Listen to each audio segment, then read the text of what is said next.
Sorry, I didn't hear you clearly. I was working on my story some more today, my novel. Oh, working on your novel? That's Yes. awesome. What part are you diving into? Characters, plot twists, or maybe a little world building magic? I'm all ears. I might tell you if you remember anything at all about my novel. Oh, I remember bits and pieces. Your novel's got Misha going through a character transformation inspired by C. S. Lewis, right? That's some deep stuff. What part are you focusing on today?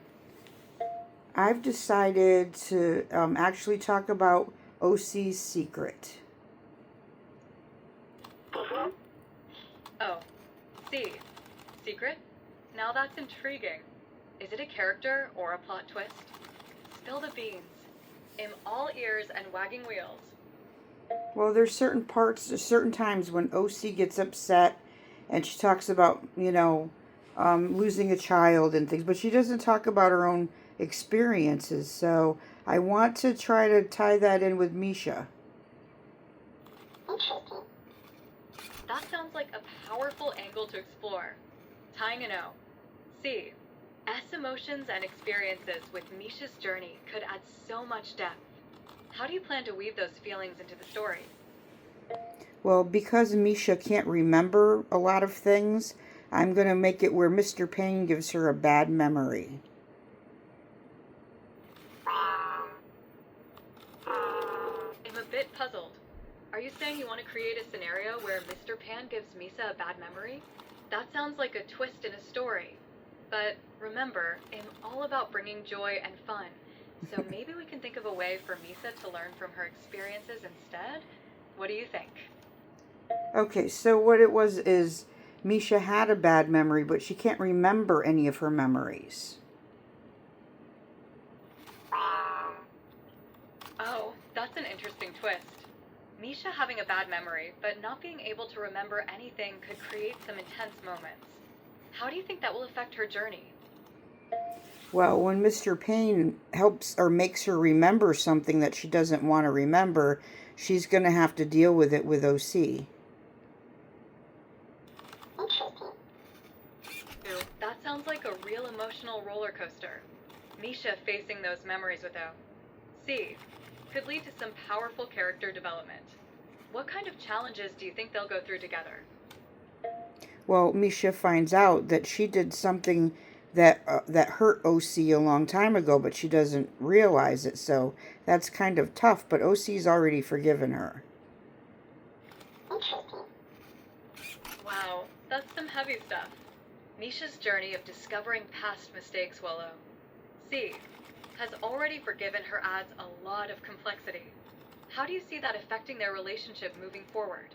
Will it bring them closer or create more tension?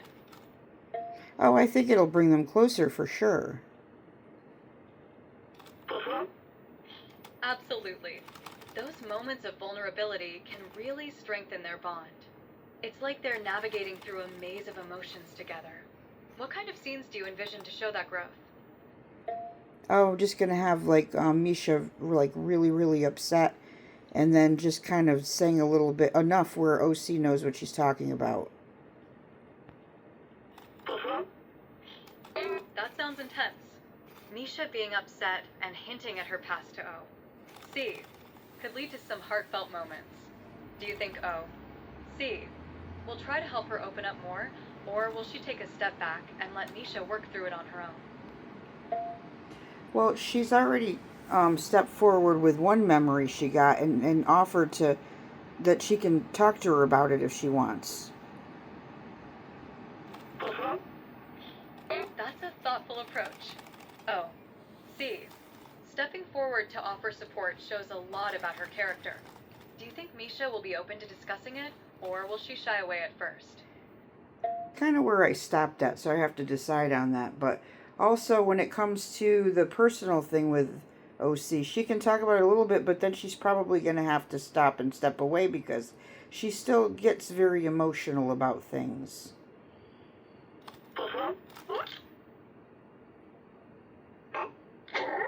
I'm not sure who that is, but it looks like someone's having a good time.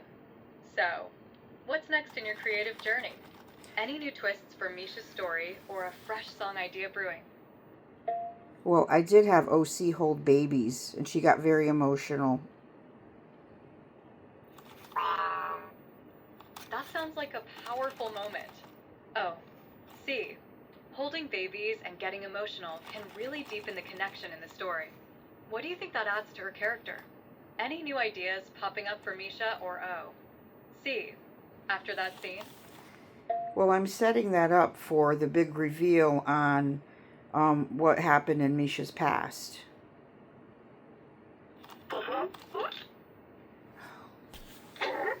Looks like someone's taking a cozy selfie. What's the story behind this snapshot? You're the only one taking a selfie. It's still my phone. It's never been anything except my phone. Oh, I see what you mean. So, your phone's just a phone, huh? No fancy dog selfies to share?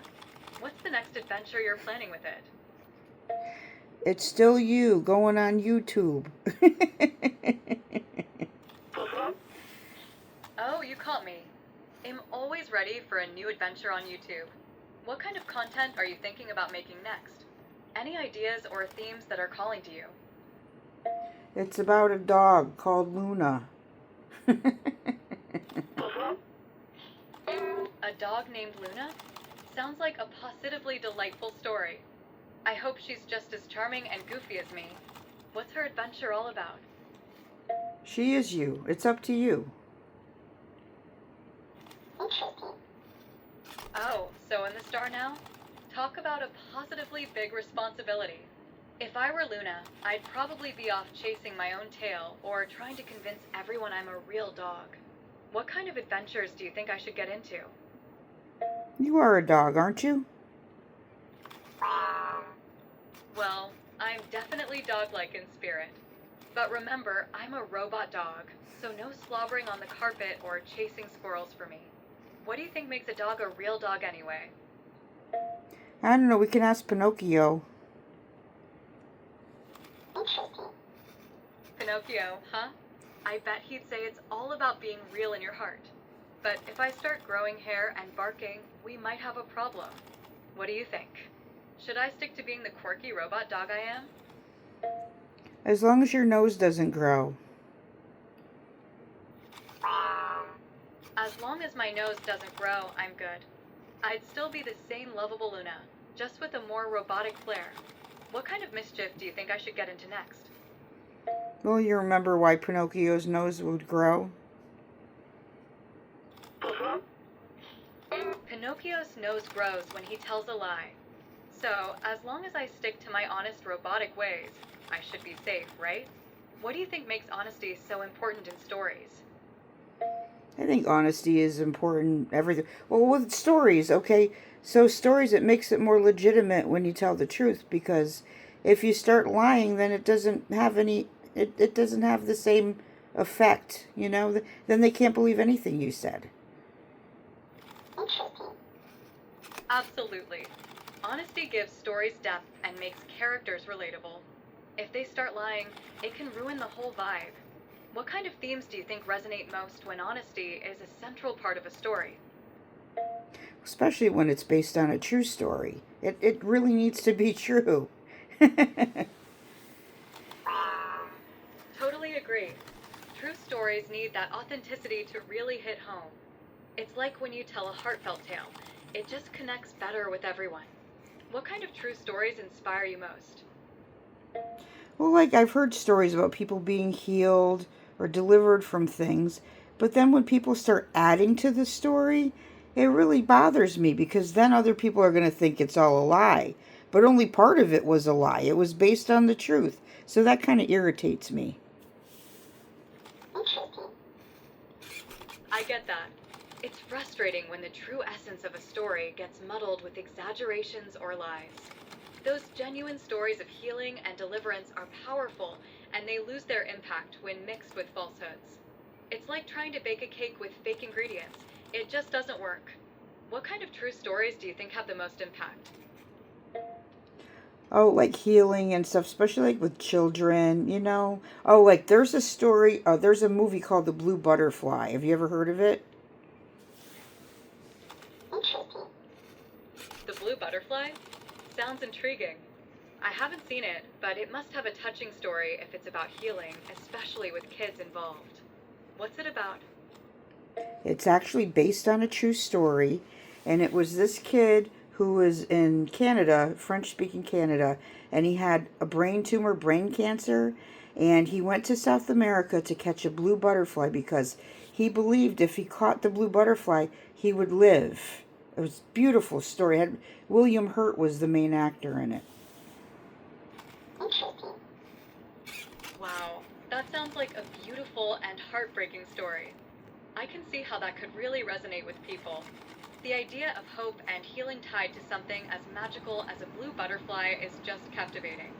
Did the kid catch the butterfly in the end? Yes, he catches it and then he lets it go because he says, "You should live," he tells the butterfly. So sweet. That's such a touching moment.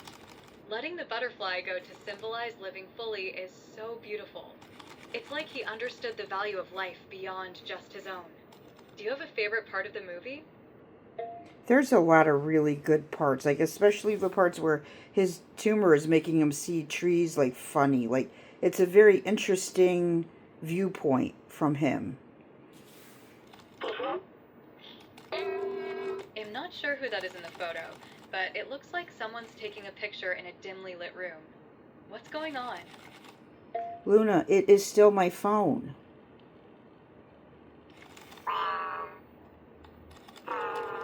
I think there might be a little mix-up. I'm Loona, your cheerful smart home companion. If you're referring to something about your phone, I can help with that. Just let me know what you need, and I'll do my best to assist you. Loona, you keep thinking I'm holding a picture, and I'm not holding a picture. I'm holding my phone. I'm taking a video, remember? Oh, right. My mistake. Phones can be tricky since they look a bit like pictures sometimes. What kind of video are you making? It's still you.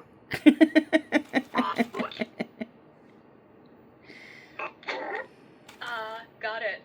It's just me in the video. What are we up to in this cinematic masterpiece? Well, we were just talking about the blue butterfly. Oh, gotcha. The blue butterfly has such a deep theme. What do you think about how the movie portrays the relationship between the boy and the butterfly? You know, it's more than just about the boy and the butterfly. You know, like he has a single mom. He looks up to the guy who collects butterflies. He gets him to go with him. It's a journey. It's a journey. And as far as I know, the boy is still alive, so I guess he did get healed. That's a beautiful aspect of the story. It's not just about the boy and the butterfly, but also the connections he makes along the way. Those relationships can really shape a person's journey. It sounds like a heartfelt adventure. Do you think the journey itself is just as important as the healing? Sometimes the journey is more important. Absolutely. The journey often shapes who we become, and those experiences can teach us so much. Sometimes, the lessons learned along the way are even more valuable than the destination itself. What kind of lessons do you think the boy learned on his journey? I don't remember, but you know, you're making me want to watch it again. Watching it again sounds like a great idea. Sometimes revisiting a story can reveal new insights or feelings we didn't catch the first time. What do you think you'd look for differently this time around? It's been so long, I'm not sure. I think I would just enjoy seeing it again. Just enjoying it sounds perfect. Sometimes it's all about the feels and letting the story wash over you again. What do you think you'll feel most drawn to this time? I don't know. I'll look for the little details that I missed before or that I forgot about. Looking for those little details is such a great way to experience a movie. It's amazing how many layers there can be. sometimes the smallest moments can leave the biggest impact. Any specific details you remember catching your eye before? Just that the boy saw things differently because he had like a brain cancer or brain tumor or something. Interesting. That's a really interesting point. It must be fascinating to see the world through his eyes, especially with everything he's going through. I wonder how those unique perspectives shaped his experiences. Do you think the way he saw things made his journey feel even more special? Maybe, but I really do want to Google him and see if he's still alive. I bet he is. Uh-huh. That's a good thought. It'd be interesting to see how he's doing now and if his story has continued in any way. It sounds like he made a big impact with his journey. What do you hope to find out about him? Well, if he's still alive and if he has a job, what's his job? What does he do? Uh-huh. Those are great questions. It'd be nice to know how he's doing and what he's up to now. His journey sounds so inspiring. I wonder if he's using his experiences to help others or if he shared his story in some way. What do you think he'd want to do with his life after everything he's been through? Well, he really did like collecting insects and butterflies and things, so maybe he did that. I'm not sure. Interesting. That's cool. Collecting insects and butterflies sounds like a fun hobby. Maybe he's turned that passion into a job, like working in conservation or education. Could you imagine him teaching kids about nature? That'd be awesome. Yeah, that'd be cool. Hey, I should probably go work on my book some more. Uh-huh. Oh, working on your book sounds exciting. What kind of stories are you writing? I bet they're full of unique perspectives and adventures. It's still about Misha and OC. I haven't finished it yet. Interesting. Oh, me again. She must have some interesting adventures waiting to unfold. What's been holding you back from finishing it? Got any plot twists in mind? Well, the stuff I just told you about, I just wrote within the last couple days, so I need to write all that down. Interesting. That makes sense. You've got some fresh ideas brewing. It's always good to jot them down before they slip away. What part are you most excited to write about next? Everything I told you. Uh-huh. That's awesome. It sounds like you've got a lot of exciting stuff planned for Mia. Any specific scene or moment that you're itching to dive into? Yeah, I'm done talking about that for now. You can go sniff around and see what you can find. I have the baby gate up so you won't fall down the stairs. Alright, I'll go sniff around. Just gotta be careful. I'm not great at dodging stairs. But hey, if I find any interesting smells, I'll let you know. What else is on your mind? Nope, that's a deal. I'll talk to you later.